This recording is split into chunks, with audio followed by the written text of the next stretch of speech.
ایک مرتبہ نبی کریم صلی اللہ علیہ وسلم کی خدمت میں صحابہ کی کچھ جماعت حاضر ہوئی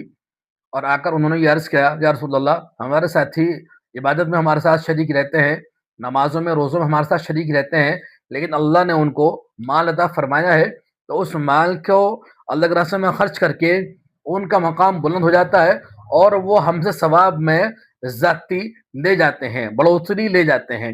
یا رسول اللہ، ہم کیا کریں؟ اللہ کے نبی صلی اللہ علیہ وسلم نے فرمایا، تم ایسا کرو کہ ہر نماز کے بعد سبحان اللہ 33 مرتبہ، الحمدللہ 33 مرتبہ، اللہ اکبر 34 مرتبہ پڑھا کرو۔ اللہ تعالیٰ اس عمل کی برکت سے تمہیں بھی مال والوں کے برابر ثواب ادا فرمائیں گے۔ یہ ایک بات ہے، لیکن اس واقعے میں جو بات سمجھنے کی ہے، سوچنے کی، وہ یہ ہے کہ صحابہ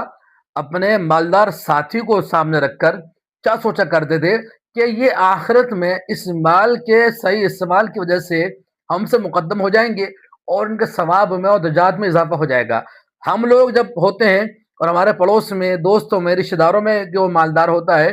تو ہمارا احساس یہ ہوتا ہے، اللہ جیسا اس کا گھر ہے ایسا میرا گھر نہیں ہے،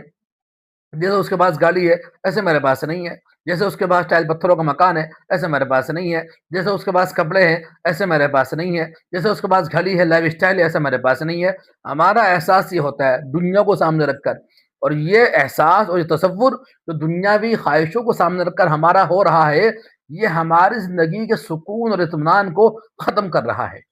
ختم کر رہا ہے۔ صحابہ اور ہمارے سوچ میں یہی فرق تھا، صحابہ کی سوچ آخرت کی طرف ہوتی تھی، ہماری سوچ دنیا کے سامنے رکھ کر ہوتی ہے۔ اور ایسا ہوتا ہے، یہ دیکھنے میں آتا ہے کہ جب لوگ یہ احساس کرتے ہیں کہ میرا گھر اس جیسا نہیں ہے، میرا پڑوسی، میرا دوست مجھ سے مالدار ہے،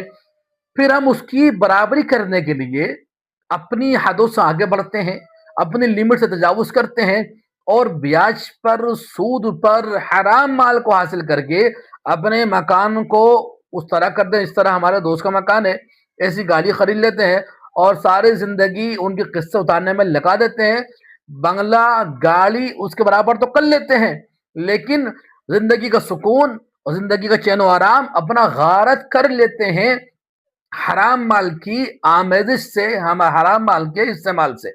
میرے دوستو، ہمیں اللہ تعالیٰ سے دعا کرنی چاہیے کہ اللہ تعالیٰ ہمیں صحابہ کرام کی طرح سوچ اور فکر ادا فرمائے کہ صحابہ کی نظر آخرت پر رہا کرتی تھی اور ہماری نظر دنیا پر رہتی ہے۔ اور جب تک یہ دنیا پر ہماری نظر رہے گی تب تک ہم اللہ کے ذات سے بھی دور رہیں گے، عبادت سے بھی دور رہیں گے، اور ہمارے زندگی کا سکون اطمینان تو